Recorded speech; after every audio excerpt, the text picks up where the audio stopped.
Welcome back to my channel my beautiful আর্থে আপনাদের সকলকে জানাই স্বাগত।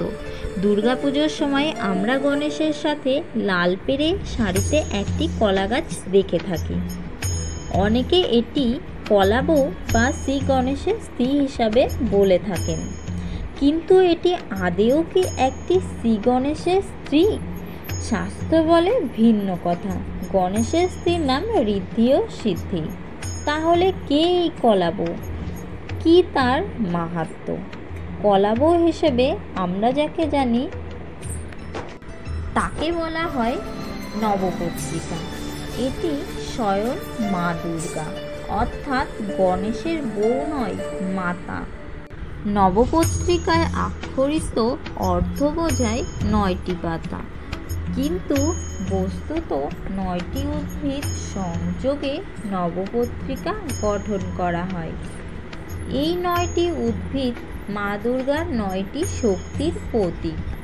আর এই উদ্ভিদগুলো হলো কদলী বা রম্ভা, অর্থাৎ কলা গাছ, কচু গাছ, হরিদ্রা বা হলুদ, জয়ন্তী, বিল্ব বা বেল, ডালিম, অশোক, মান ও ধান।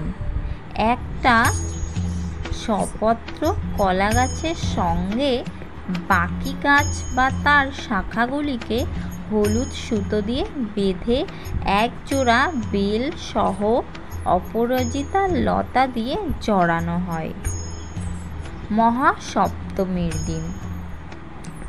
প্রত্যুষে এই নবপত্রিকাকে গঙ্গায় বা পুকুরে মন্ত্র সহকারে স্নান করানো হয়।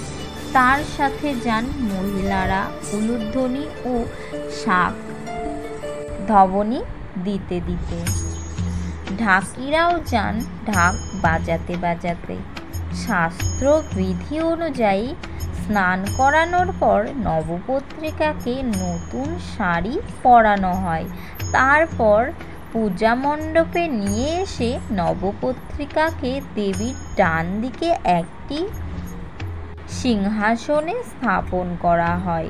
পূজা মণ্ডপে নবপত্রিকা প্রকাশের মাধ্যমে দুর্গাপূজার মূল অনুষ্ঠানটির প্রথাগত সূচনা হয়।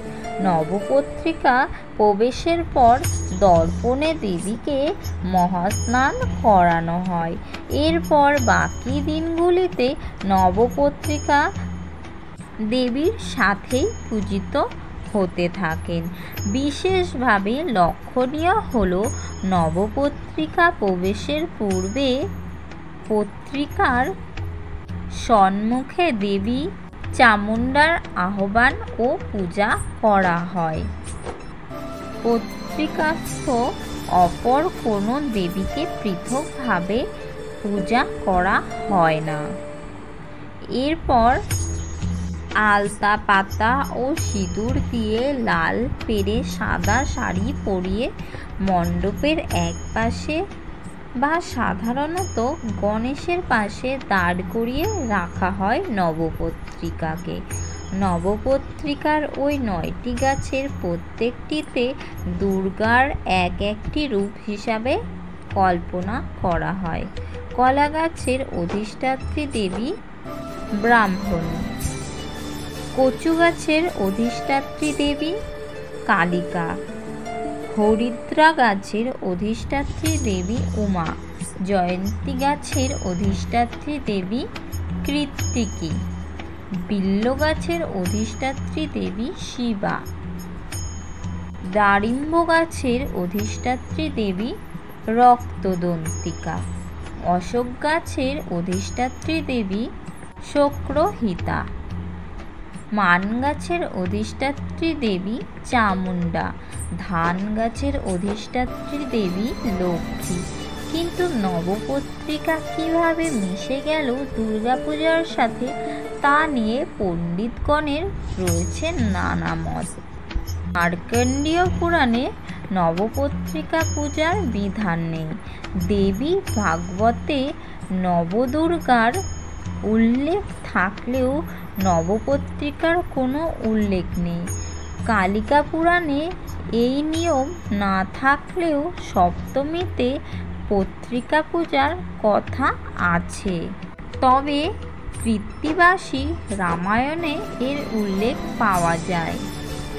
বাঁধিলা পত্রিকা নববৃক্ষের বিলাস। সম্ভবত শবর জাতিগণ কোনো এক সময় 9টি গাছ দিয়ে নবদুর্গার পূজা করতেন। সেই থেকেই এই রীতি হয়তো দুর্গাপূজাতে প্রবেশ করেছে।